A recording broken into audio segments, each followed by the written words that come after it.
Well, it's 3 a.m. and I got about 4.5 hours of sleep. Got an hour drive to the Pittsburgh airport. A long day ahead of us. Today we're going to be flying into Atlanta. We'll get there about 7:30 in the morning and drive up to Chickamauga. We're going to try to see the Chickamauga Battlefield, Chattanooga, Chattanooga National Cemetery, the National Medal of Honor Heritage Center, and probably in about 18 hours, I'll roll into my hotel. We're going to meet some folks today from the channel that I've been following that I've never met before, so that should be exciting too. Let's head on our journey. All right. As you can probably hear from the sounds, we've made it to the airport. Planes are already taking off. Got about 45 minutes till my flight boards. I don't usually like to get to the airport this close to boarding time, but with an early flight, I figured I'd take my chances.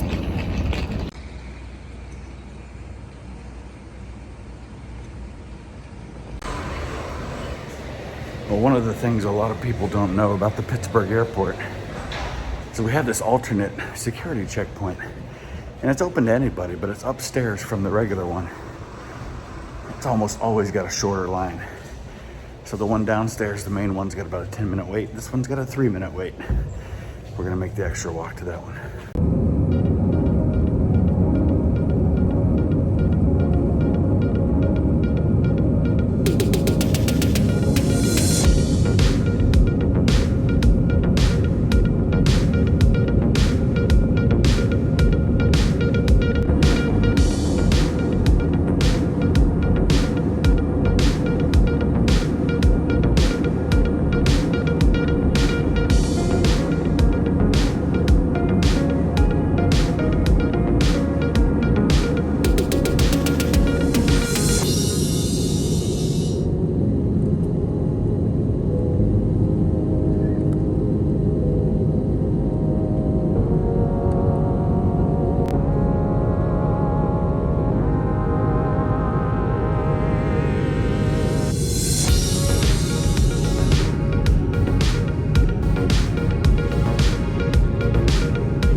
Well, we made some fantastic time getting down here today. The plane was supposed to arrive in Atlanta at like 7:30. It's 7:45 and I've already gotten off the plane, through the terminal, onto the SkyTrain, and in my rental car and on my way to Chickamauga. So I told everybody I'd be at the visitor center at 10:45. It's looking more like 10 o'clock at this point. It's a good start to the day. Weather's beautiful, 70 degrees. I know it's supposed to get hot, but right now it's just been a great day so far.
Hey guys, welcome to Chickamauga. This is Marlon and Steven. They're fans of the channel and they're joining us today for our journey. We've been walking around the visitor center, and now we're checking out the battlefield, and we're standing right now at the location of Slocum's Louisiana Battery. This is on the north end of the battlefield, and one of the things that they do really well here at Chickamauga is explain things, and they've got a lot of artillery here, and it really does a good job of letting you see just what these things could do and how far they could fire, what kind of ammunition they use. You can see the monument in the background here. A lot of monuments here compared to most battlefields. Let's talk a little bit about what led up to the Battle of Chickamauga, give you some of the background into what was happening in September of 1863, and then we'll start showing you some of the highlights of the battlefield. Rosecrans' next move will be one of startling audacity. He intends to hurl his 60,000 men into the North Georgia mountains to cut off Bragg's 40,000 Confederates before they can escape again. Rosecrans hopes Chattanooga will become another Vicksburg, with Bragg trapped and forced to surrender. After spending most of August repairing the railroad and stockpiling supplies, Rosecrans advances near the end of the month. By September 8th, Bragg realizes his peril and abandons Chattanooga, but he is not retreating. In fact, reinforcements are coming from all over, swelling Bragg's strength to 70,000 men. Now, it is Rosecrans who is imperiled. His army is overextended, scattered across more than 40 miles of mountains. The Federals fall back towards Chattanooga. When you think of the Battle of Chickamauga, this is what you think of.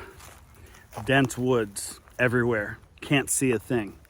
I would venture to guess I can't see more than 100 yards in any direction from here before completely losing sight. I would say 50 yards before you can't quite tell what it is that you're looking at. That's the problem that commanders on both sides faced at the Battle of Chickamauga, and that's why this battle is so different than most of the battles of the American Civil War. The Battle of Gettysburg is by and large fought in open ground where you can see for a mile or more. You can use your artillery the way you want. You can organize your units the way you want. You know what every other division on either side of you is doing, what every brigade, every regiment around you is doing. That is not the case here. There's confusion. You can't tell where your line goes from here. You can't see more than your own regiment in a place like this. Maybe the regiment next to you, that's it. If you're a division commander, there's zero chance you can see your entire division from here. You're a corps commander, an army commander, you have no idea what's going on. And so you're heavily reliant on reports from scouts, on reports from your subordinate commanders to tell you what's going on. The place where I'm standing right now was a place that was held by Adams' Brigade of Breckinridge's division in Hill's Corps on the morning of September 20th. This is the 32nd Alabama, the 13th and 20th Louisiana, the 16th, 19th, and 25th Louisiana, and the 14th Louisiana Battalion. That's all one brigade. And that tells you all you need to know about this point in the war, because there's that many regiments to make up one brigade because the regiments were so small. And it says here that after overcoming sharp resistance from John Beatty's and Stanley's Union brigades, and you can actually see the monument for Beatty's unit right there, or Stanley's unit right there. I mean, it's just 25 yards away. That shows you how the fighting was here. It says here Stovall was attacked in front and Adams on the left flank by a sudden charge of Vanderveer's brigade, assisted on its right by an oblique fire of canister from Goodspeed's Ohio battery. There are a bunch of Ohio batteries in this area. And that's the story of Chickamauga. It's surprise attacks. It's men not being where you thought they would be. It's the story of making holes where there weren't holes and trying to plug holes and attacking where you think there's one brigade and running into an entire division. It's that kind of stuff. It's reinforcements being poured into when somebody makes contact. They send, to their higher up, send reinforcements right away. And so now you send reinforcements, but now you weaken the other part of your line, and then that part of the line gets attacked. That's the story of Chickamauga. It's confusion. It's rushes to get it right. It's attempts to cover up mistakes. And if I could really sum up Chickamauga in a simple way, it would be that the two Army commanders, Braxton Bragg and William Rosecrans, kind of had the opposite problem. In Bragg's case, I think Bragg, by and large, makes the right decisions as an army commander, but is failed by his subordinates, particularly his corps commanders, who didn't carry out the orders the way he wanted them to. With Rosecrans, you have the opposite problem. What you have there are corps commanders who, by and large, I think, at least early in the battle, are making the right decisions or trying to. And you have Rosecrans micromanaging his corps commanders and his division commanders to the point where they can't do their jobs effectively. And in the process, he doesn't listen to them and causes problems that didn't need to be caused. So that's kind of the macro view of what happened, but obviously there's so much more to it than that.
So it was in these woods in this clearing behind me where the fateful decision of the battle takes place.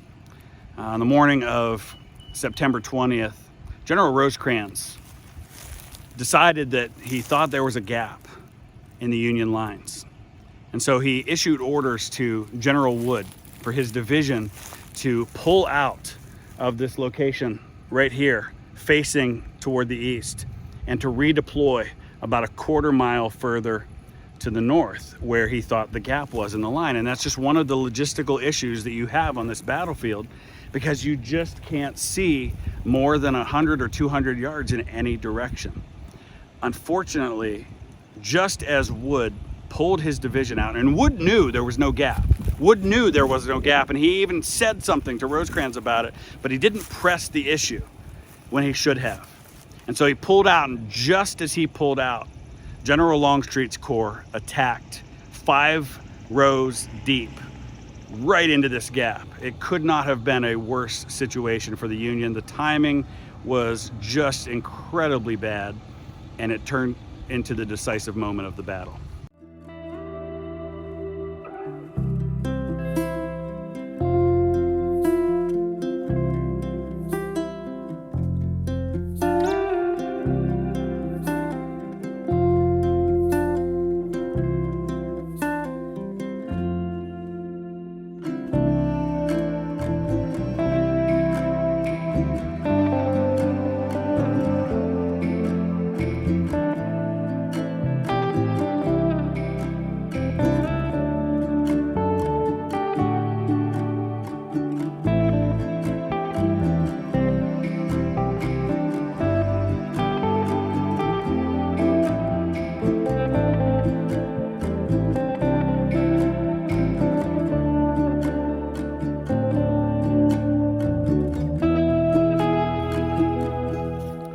I'm standing just beyond Longstreet's headquarters. And this is the point of attack where John Bell Hood led his division up Snodgrass Hill, which you can see just behind me in the distance. And we're going to take a closer look here in a few minutes. But Snodgrass Hill is behind me. You can see the big open clearing here. And then it's a very prominent landmark on the battlefield. I would compare it to something like Little Round Top at Gettysburg in terms of the height and the open field that it commands. In a place where it's almost all woods, to have this open field in front of you to fire, it must have been a really difficult place for the Confederates to attack. John Bell Hood led most of Longstreet's men that had arrived on the field and led them in the attack late on September 20th.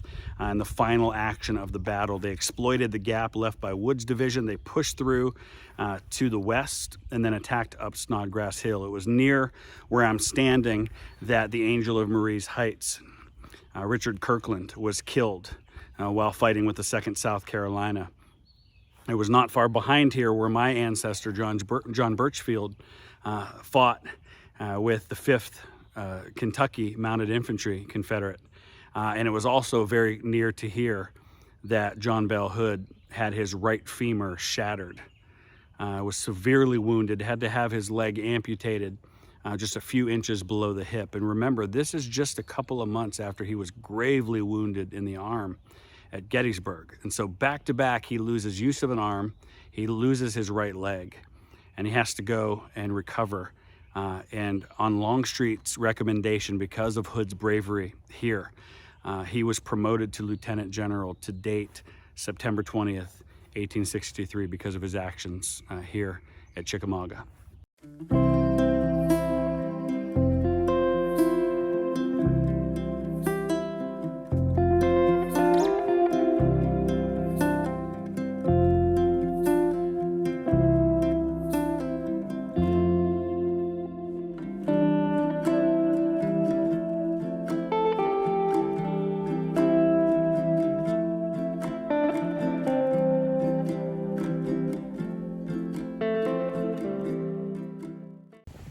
So now we're standing on top of Snodgrass Hill, and you know, like I say, at every battlefield that I visit, you learn something, you gain some perspective that changes how you view things. And as I stand here on top of this hill, looking at this wide open field that John Bell Hood's division attacked across, I get it. Now I understand why George Thomas is the Rock of Chickamauga. This is an imposing defensive position. No wonder he was able to hold up here all day against the onslaught of the Confederate Army when the rest of his army, the other 2 corps and their army commander, had all fled back to Chattanooga. No wonder. Honestly, it kind of lowers how impressed I am by George Thomas and what they did. Of course they were able to defend here. My goodness. I mean, it doesn't change the fact that what he did was great. And it was important for the Union Army. But boy, I'll give you a better look. Just an imposing defensive position, and they held here for most of September 20th.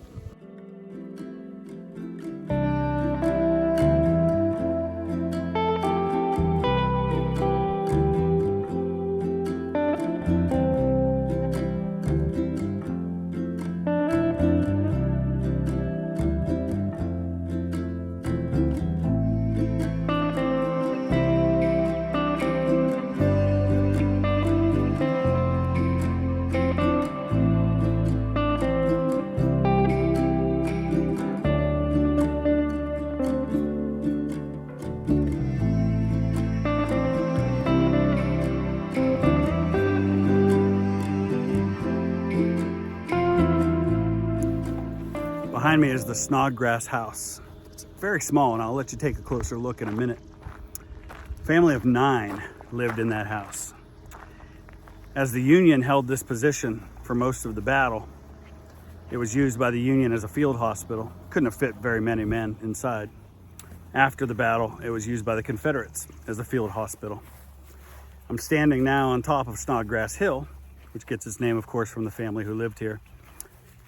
As the other corps of the Union Army under Crittenden and McCook had fallen back toward Chattanooga in disarray, and as General Rosecrans himself fell back in disarray, leaving only George Thomas's corps to defend Snodgrass Hill, Horseshoe Ridge, against the onslaught from the full might of what was left of the Confederate Army, tens of thousands of men.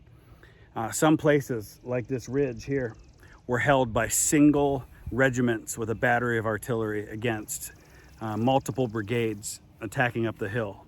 Thankfully for the Union, it was a very strong position, and they were able to do that successfully. By early afternoon, as the retreat was on for most of the Union, and Thomas began to make his stand for which he would earn the nickname, the Rock of Chickamauga, the Union Reserve Corps under Gordon Granger arrived on the battlefield I think around 2 o'clock in the afternoon, and began to fill in the gaps. Some of these places where there were single regiments now had an entire brigade to help defend, and it really turned the tide for a time in the battle where it seemed like Thomas was about to be overwhelmed. Suddenly he was able to hold. You can imagine the boost to morale that must have been to the Union soldiers as they were able to suddenly have 3 or 4 times as many men defending a position as they had just an hour or two before. So let's take a look a little bit around.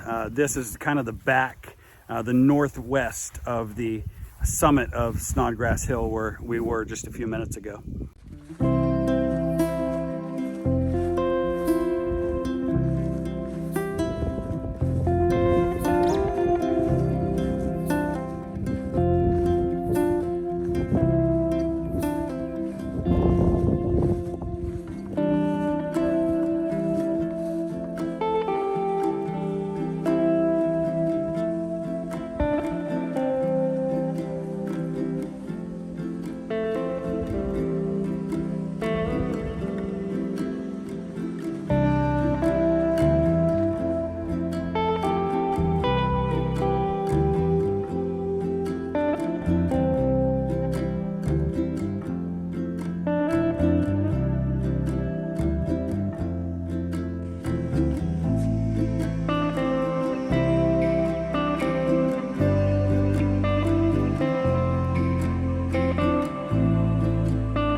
So this has been a really fun day, and it's been a little different day for me because we had a couple of fans of the channel who joined me today. A lot of fun. It was really exciting to be able to have folks with me. Typically I do these things by myself, and so I had folks with me. We were able to talk about our common love for history. We're answering questions best I could, getting to know each other a little bit. Great times, and I'm so glad I got to do this. We'll definitely do it more in the future. But one of the downfalls about this day for me is that because there's so many things I'm trying to fit in, we're not able to see all of the battlefield today. So I hope you've enjoyed this little bit of a look that I've taken at some of the key locations on the Chickamauga Battlefield. There's some great resources out there that do a much more comprehensive look at the battlefield, and I'll put a link in the description below for the American Battlefield Trust, who you guys hear me talk about all the time, so you can see their story of the Battle of Chickamauga, and you can understand how all this fits together a little better. But as always, my thoughts on the battlefield as I head from here into the city of Chattanooga, definitely check it out. With the exception of Gettysburg, probably more monuments and more to see than any battlefield I've been to. I would put this right up with Gettysburg. I would say this is the Gettysburg of the Western Theater, which makes sense because next to Gettysburg, it's the second bloodiest battle of the American Civil War. So it makes sense that this would be a focal point for the Western armies to put their monuments and to remember the sacrifice. And so for that, and for the fact that it's largely intact as a battlefield, where things look like they did then, definitely recommend it. If you are ever in North Georgia or Eastern Tennessee, take a day and spend it at Chickamauga. I've only been here for about 4 hours, and you've seen a lot of what I've been able to see, but there's a lot to see here, and it's definitely well worth your time. And as always, it'll change your perspective on the battle by seeing the places where it actually happened. So thanks for watching, and now it's on to Chattanooga, to the Medal of Honor Heritage Museum.